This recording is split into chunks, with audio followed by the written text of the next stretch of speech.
ಕರ್ನಾಟಕಕ್ಕೆ ಮತ್ತೆ ಕಾವೇರಿ ಆಘಾತ ಎದುರಾಗಿದೆ. ಸಿಡಬ್ಲ್ಯೂಆರ್ಸಿ ಆದೇಶವನ್ನ ಎತ್ತಿ ಹಿಡಿದಿದೆ ಸಿಡಬ್ಲ್ಯೂಎಂಎ. ತಮಿಳುನಾಡಿಗೆ 15 ದಿನ 3,500 ಕ್ಯೂಸೆಕ್ ನೀರನ್ನ ಬಿಡಬೇಕು ಅಂತ ಸೂಚನೆ ಕೊಟ್ಟಿದೆ. ಹಾಗಾದ್ರೆ ಇವತ್ತಿನ ಪ್ರಾಧಿಕಾರದ ಸಭೆಯಲ್ಲಿ ಏನಾಯಿತು? ಕರ್ನಾಟಕದ ವಾದ ಏನಾಗಿತ್ತು? ಈ ಬಗ್ಗೆ ಒಂದು ಕಂಪ್ಲೀಟ್ ರಿಪೋರ್ಟ್ ಇದೆ, ಬನ್ನಿ ನೋಡೋಣ.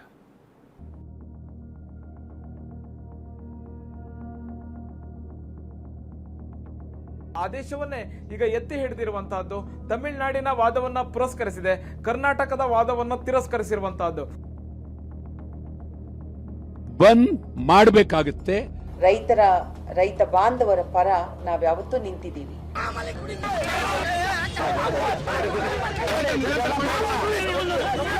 ತಮಿಳುನಾಡಿಗೆ 15 ದಿನಗಳ ಕಾಲ ನಿತ್ಯವೂ 3,500 ಕ್ಯೂಸೆಕ್ಸ್ ಕಾವೇರಿ ನದಿ ನೀರು ಬಿಡಬೇಕೆಂದು ಸಿಡಬ್ಲ್ಯೂಆರ್ಸಿ ಅಂದರೆ ಕಾವೇರಿ ನೀರು ನಿಯಂತ್ರಣ ಸಮಿತಿ ಆದೇಶಿಸಿತ್ತು.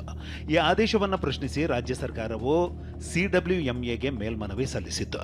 ಈ ಮೇಲ್ಮನವಿ ಅರ್ಜಿ ವಿಚಾರಣೆ ನಡೆಸಿದ ಕಾವೇರಿ ನೀರು ನಿರ್ವಹಣಾ ಪ್ರಾಧಿಕಾರ ಕರ್ನಾಟಕಕ್ಕೆ ಶಾಕ್ ಕೊಟ್ಟಿದೆ. ಸಿಡಬ್ಲ್ಯೂಆರ್ಸಿ ಆದೇಶವನ್ನ ಎತ್ತಿ ಹಿಡಿದಿದೆ. ಕರ್ನಾಟಕ 3,500 ಕ್ಯೂಸೆಕ್ಸ್ ಪ್ರತಿದಿನ ಮುಂದಿನ 15 ದಿವಸಗಳವರೆಗೆ ನೀರನ್ನು ಹರಿಸಲೇಬೇಕು ಅನ್ನುವಂಥ ಆದೇಶವನ್ನ ಈಗ ಸಿಡಬ್ಲ್ಯೂಎಂಎ ಕೊಟ್ಟಿರುವಂತಹದ್ದು. ಕರ್ನಾಟಕ ಕೂಡ ಸಾಕಷ್ಟು ವಾದವನ್ನ ಮಾಡ್ತು. ಜಲಾಶಯಗಳಲ್ಲಿ ಇರ್ತಕ್ಕಂತಹ ನೀರಿನ ಪ್ರಮಾಣವನ್ನ ಸಭೆಯಲ್ಲಿ ವಿವರಿಸಲಾಯಿತು. ಸಿಡಬ್ಲ್ಯೂಆರ್ಸಿ ಕೊಟ್ಟಿದ್ದಂಥ ಆದೇಶವನ್ನೇ ಈಗ ಎತ್ತಿ ಹಿಡಿದಿರುವಂತಹದ್ದು. ತಮಿಳುನಾಡಿನ ವಾದವನ್ನ ಪುರಸ್ಕರಿಸಿದೆ, ಕರ್ನಾಟಕದ ವಾದವನ್ನು ತಿರಸ್ಕರಿಸಿರುವಂತಹದ್ದು.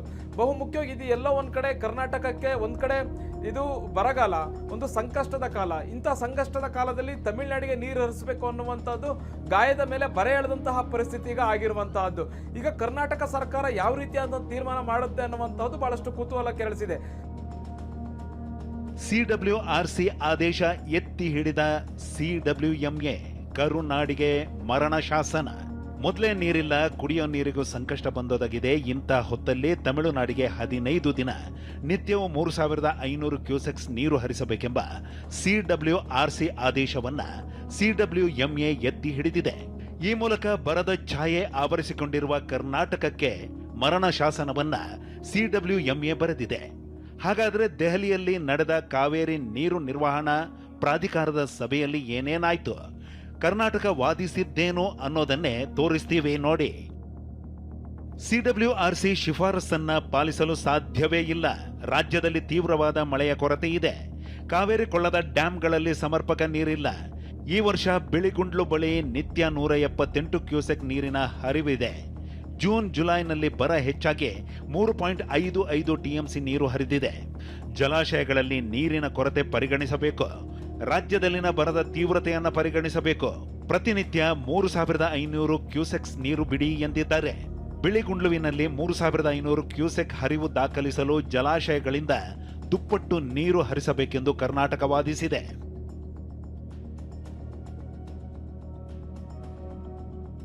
ಕಾವೇರಿ ಜಲಾಶಯಗಳಲ್ಲಿ ನೀರಿನ ಮಟ್ಟವೂ ಕುಸಿದಿದೆ. ಒಟ್ಟು 36.69 ಟಿಎಂಸಿ ನೀರಿನ ಸಂಗ್ರಹ ಮಾತ್ರ ಉಳಿದಿದೆ. ಕಳೆದ ವರ್ಷ ಇದೇ ಸಮಯದಲ್ಲಿ 99 ಟಿಎಂಸಿ ನೀರು ಕಾವೇರಿ ಜಲಾಶಯಗಳಲ್ಲಿ ಶೇಖರಿಸಲಾಗಿತ್ತು. Kaveri water management authority meeting ಇವತ್ತು ನಡೆದಾಗ ನಾವು ನಮ್ಮ ಪಕ್ಷದಲ್ಲಿ ಇರ್ತಕ್ಕಂಥ ಎಲ್ಲ ವಾದಗಳನ್ನು ಭಾಳ ಎಫೆಕ್ಟಿವ್ ಆಗಿ ಮಂಡನೆ ಮಾಡಿದ್ದೀವಿ. ತಮಿಳುನಾಡು ನವರು ಕೂಡ ಇದ್ದರು. ತಮಿಳುನಾಡು ಕೂಡ ತಮ್ಮ ರಾಜ್ಯದಲ್ಲಿ ಇರ್ತಕ್ಕಂಥ ಪರಿಸ್ಥಿತಿಯನ್ನು ಚೇರ್ಮನ್ ಮುಂದೆ ಸದಸ್ಯರುಗಳ ಮುಂದೆ ಮಂಡನೆ ಮಾಡಿದ್ದಾರೆ. ತಮಿಳುನಾಡಿಗೆ ನಿತ್ಯವೂ 3,500 ಕ್ಯೂಸೆಕ್ಸ್ ನೀರು ಬಿಡಬೇಕೆಂಬ ಸಿಡಬ್ಲ್ಯೂಆರ್ಸಿ ಆದೇಶವನ್ನ ಸಿಡಬ್ಲ್ಯೂಎಂಎ ಎತ್ತಿ ಹಿಡಿದಿದೆ. ಆದರೆ ಈ ಆದೇಶವನ್ನ ಪಾಲಿಸದೇ ಇರಲು ರಾಜ್ಯ ಸರ್ಕಾರಕ್ಕೆ ಅವಕಾಶವಿದೆ. ಅಲ್ಲದೆ ಸಿಡಬ್ಲ್ಯೂಎಂಎ ಆದೇಶದ ವಿರುದ್ಧ ಸುಪ್ರೀಂ ಕೋರ್ಟ್ಗೆ ಮೇಲ್ಮನವಿ ಸಲ್ಲಿಸುವ ಹಕ್ಕು ಕೂಡ ಕರ್ನಾಟಕಕ್ಕಿದೆ. ಇನ್ನೊಂದೆಡೆ ಸಿಡಬ್ಲ್ಯೂಎಂಎ ಆದೇಶ ಪಾಲಿಸದಿದ್ರೆ ಕರ್ನಾಟಕ ಸರ್ಕಾರದ ವಿರುದ್ಧ ತಮಿಳುನಾಡು ಸರ್ಕಾರವು ಸುಪ್ರೀಂ ಕೋರ್ಟ್ ಮೆಟ್ಟಿಲೇರಬಹುದಾಗಿದೆ. Bureau report, TV9.